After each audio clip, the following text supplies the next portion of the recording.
and welcome to another video. On this video onwards, we'll be looking into the collection. So the first collection we are looking into is list. So what is basically a list? A list is a collection of data items. So we have to keep it in our mind that list is a collection of data items. So more of the list function we'll be looking into our REPL because it will be easy to understand it. So the first thing is, how do we represent a list or how do we define a list? So what we do is we'll write simply a list and then specify the values for the list. Will we define? When you want to define a string of characters, you have to define it with a single quotes for each of the items A, B, C, D. It will be defined. Otherwise, if you simply define it as A, B, and C, and D,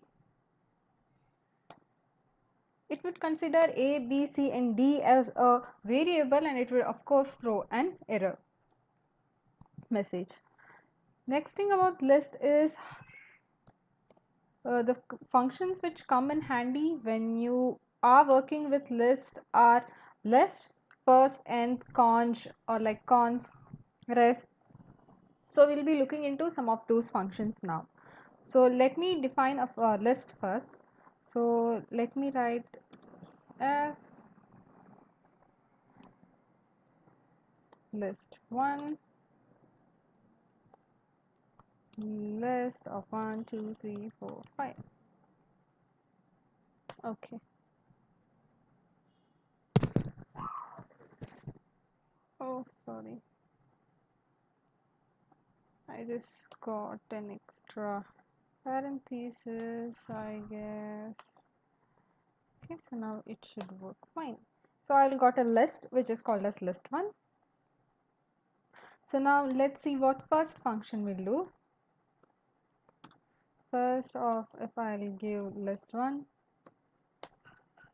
it would give me the first element of list 1. Same as the rest.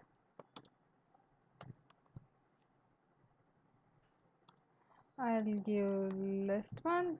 So the rest of list 1 will give me the rest of the element, not the first element but the other elements, that is 2, 3, 4 and 5.